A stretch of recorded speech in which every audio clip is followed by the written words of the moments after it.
नमस्कार। आज हम बात कर रहे हैं आमंत्रण कौशल पर। जी। मतलब वो तरीके जिनसे लोगों को किसी इवेंट, क्लब या मान लीजिए किसी जूम सेशन में आने के लिए कैसे बुलाया जाए। हमारे पास जो जानकारी है वो खासकर वेलनेस प्रोग्राम्स जैसे हर्बलाइफ वगैरह के संदर्भ में है कि वो ये कैसे करते हैं। हाँ, तो आज हमारा लक्ष्य क्या है? समझना कि ये तकनीकें काम कैसे करती हैं, कैसे किसी को बड़े उत्साह से, बिना किसी दबाव के और एकदम साफ साफ आमंत्रित किया जाए। चलिए इस पर थोड़ी गहराई से बात करते हैं। बिल्कुल। और ये समझना जरूरी है कि एक अच्छा आमंत्रण सिर्फ जानकारी देना नहीं होता। असल में उसका मकसद होता है सामने वाले में थोड़ी जिज्ञासा जगाना, उन्हें तैयार करना कि वो आपकी बात सुने या देखें। अच्छा तो शुरुआत कहाँ से करें? सबसे पहली और शायद सबसे जरूरी बात, उत्साह। उत्साह। हाँ, उत्साही बने, हताश नहीं। मतलब आपकी एनर्जी लोगों को खींचनी चाहिए। जैसे कोई उदाहरण? और वो जोश असली लगना चाहिए, बनावटी नहीं। और इसी से जुड़ा है अगला पॉइंट, पहले मूल्य देना। पहले वैल्यू देना। मतलब सिर्फ अपने फायदे की बात ना करें, पहले सामने वाले को कुछ दें। जैसे मुफ्त बॉडी एनालिसिस या कोई सैंपल या एक छोटा सा न्यूट्रिशन गाइड। बिल्कुल। इससे लोगों को लगता है कि आप सच में मदद करना चाहते हैं। हाँ, ये बात तो है। जैसे मैं कहूँ आपके लिए एक मुफ्त वेलनेस चेकअप और न्यूट्रिशन गाइड तैयार है, कब दे सकता हूँ? बिल्कुल। इससे बातचीत शुरू करना बहुत आसान हो जाता है। ठीक है। और इसके बाद? फिर आता है जिज्ञासा पैदा करना, क्रिएट क्यूरियोसिटी। अच्छा, कैसे? सारी जानकारी एक साथ मत दीजिए, थोड़ा रहस्य बनाए रखे। जैसे आप कह सकते हैं, मेरे हाथ एक ऐसा सिस्टम लगा है जिसने कई लोगों को, आप यकीन नहीं करेंगे, 3-5 किलो वसा कम करने में मदद की है। क्या आपके पास 10 मिनट हैं ये देखने के लिए? दिलचस्प। पूरी कहानी नहीं बतानी है? नहीं, बिल्कुल नहीं। और फिर लोगों का भरोसा जीतने के लिए? हाँ, वो कैसे? उसके लिए सामाजिक प्रमाण का उपयोग करें। Use social proof. दूसरों के नतीजे दिखाएं। जैसे? तस्वीरें, कहानियां। हाँ, तस्वीरें, छोटी सफलता की कहानियां। जैसे देखिए, इन्होंने सिर्फ 2 महीने में 6 किलो वसा कम किया है, क्या आपको भी ये सिस्टम दिखाऊं? जब लोग देखते हैं कि दूसरों को फायदा हुआ है तो उनका विश्वास बढ़ता है। ये एक तरह का मनोवैज्ञानिक पहलू है। सही कहा। और समय का भी ध्यान रखना जरूरी है ना? लंबी बातचीत शायद काम ना करे। निश्चित रूप से। इसीलिए अगला पॉइंट है समय सीमा तय करना। Make it time bound. मतलब यूं ही ना पूछें कि कब बात कर सकते हैं, उन्हें विकल्प दे। जैसे मेरे पास कल शाम 5 या 7 बजे बस 10 मिनट का समय है आपके लिए, कौन सा बेहतर रहेगा?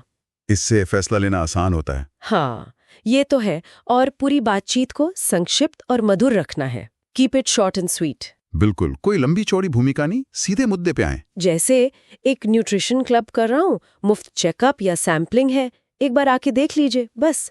कम शब्दों में ज्यादा असर। अच्छा, स्रोत ये भी बताते हैं कि टेक्स्ट मैसेज से बेहतर वॉइस या वीडियो संदेश हो सकते हैं। जी हाँ, क्योंकि आपकी आवाज या आपका चेहरा वो एक व्यक्तिगत स्पर्श देता है। उत्साह बेहतर तरीके से पहुंचता है। टेक्स्ट में वो बात नहीं आ पाती, कभी कभी कनेक्शन ज्यादा मजबूत बनता है। समझ गया। और मान लीजिए कोई तुरंत हाँ नहीं कहता, फिर? तो देखभाल के साथ फॉलो अप करें। Follow up with care. देखभाल के साथ दबाव नहीं डालना। बिल्कुल नहीं। पीछा करना नहीं, बल्कि मदद करने की नीयत दिखानी है। आप कह सकते हैं, पिछली बार हमारी बात हुई थी, आप शायद व्यस्त थे, क्या आज 10 मिनट बात कर सकते हैं? सिर्फ देख लीजिए, अच्छा ना लगे तो कोई बात नहीं। थोड़ी नरमी और समझदारी दिखानी होगी। अच्छा, ये आमंत्रण कहाँ-कहाँ दिए जा सकते हैं? स्रोत कुछ जगहों और तरीकों का जिक्र करते हैं। हाँ, कई तरीके हैं, जैसे अपार्टमेंट्स में डोर टू डोर जाना, या सुबह मॉर्निंग वॉक करने वालों के लिए कोई छोटा सा चेकअप बूथ लगाना, या फिर व्हाट्सएप पर व्यक्तिगत संदेश भेजना या स्टेटस अपडेट करना, वो भी एक तरह का सोशल प्रूफ बन जाता है। हाँ, स्टेटस तो आजकल सब देखते हैं। बिल्कुल। फेसबुक पर परिणाम साझा करना या कहीं ऑफलाइन इवेंट में सैंपल देना। मुख्य उपकरण वही है, वॉइस मैसेज, जूम के लिंक्स, बॉडी चेकअप वाले चार्ट्स और मुफ्त सैंपल या छोटे उपहार। और हर टूल किसी न किसी तकनीक से जुड़ा है ना? जैसे सैंपल से जिज्ञासा। हाँ, सैंपल से जिज्ञासा बढ़ती है, चार्ट से वैल्यू दिखती है। ठीक है। अब एक मुश्किल सवाल। लोग अक्सर मना कर देते हैं या कुछ आपत्तियां उठाते हैं, जैसे मेरे पास समय नहीं है या मुझे ये शेक वगैरह पसंद नहीं। हाँ, ये तो बहुत आम है। इसके लिए तैयार रहना पड़ता है। तो क्या करें? अगर कोई कहे समय नहीं है, तो पहले सहानुभूति दिखाएं। कहें, मैं समझ सकती हूँ आप कितने व्यस्त होंगे, इसीलिए ये सिर्फ 10 मिनट का है।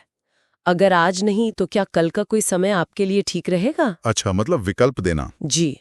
और अगर कोई कहे शेक पसंद नहीं, तो कहें कोई बात नहीं, शेक तो बस एक हिस्सा है, वो भी वैकल्पिक। हमारा फोकस तो एक पूरे सिस्टम से स्वास्थ्य सुधारना है। आप चाहें तो सिर्फ डाइट प्लान समझ सकती हैं। मतलब थोड़ा लचीलापन दिखाना जरूरी है। स्रोत में 2 और रणनीतियों का जिक्र है। एक है 3 टच आमंत्रण रणनीति। हाँ, ये एक तरह का व्यवस्थित फॉलोअप है। पहला टच जानकारी देना, दूसरा टच एक विनम्र रिमाइंडर, और तीसरा टच शायद एक वॉइस या वीडियो संदेश, थोड़ा पर्सनल टच देने के लिए। इससे फॉलोअप में एक सिस्टम आ जाता है। और दूसरी है डीपी रिवॉर्ड पॉइंट सिस्टम। ये क्या है?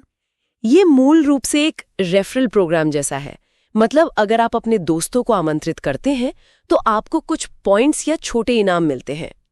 ये एक तरीका है जिससे कुछ प्रोग्राम्स अपने सदस्यों को दूसरों को लाने के लिए प्रोत्साहित करते हैं। अच्छा, तो ये दोनों रणनीतियां फॉलोअप और रेफरल को बढ़ावा देती हैं। जी हाँ, प्रक्रिया को थोड़ा और व्यवस्थित बनाती हैं और सफलता की संभावना बढ़ा सकती हैं। तो अगर हम सार देखें, प्रभावी आमंत्रण सिर्फ कुछ तकनीकें नहीं है, ये सही रवैया अपनाने, सामने वाले को सच में कुछ मूल्य देने और एक मानवीय संबंध बनाने के बारे में है। हाँ, बिल्कुल। इसमें उत्साह, स्पष्टता, जिज्ञासा जगाना, सामाजिक प्रमाण दिखाना और धैर्य रखना, ये सब शामिल है। सही कहा। और सोचने वाली बात यह है कि ये कौशल सिर्फ किसी खास क्लब या बिक्री के लिए जरूरी नहीं है। जरा सोचिए, इन तकनीकों की समझ हमारे रोजमर्रा के संचार को कितना बेहतर बना सकती है। चाहे ऑफिस में अपना आइडिया रखना हो या दोस्तों को किसी अच्छी चीज के लिए मनाना हो, ये कला, दूसरों को सकारात्मक रूप से प्रभावित करने की कला, हम जीवन में और कहाँ-कहाँ इस्तेमाल कर सकते हैं? ये एक विचारणीय प्रश्न है।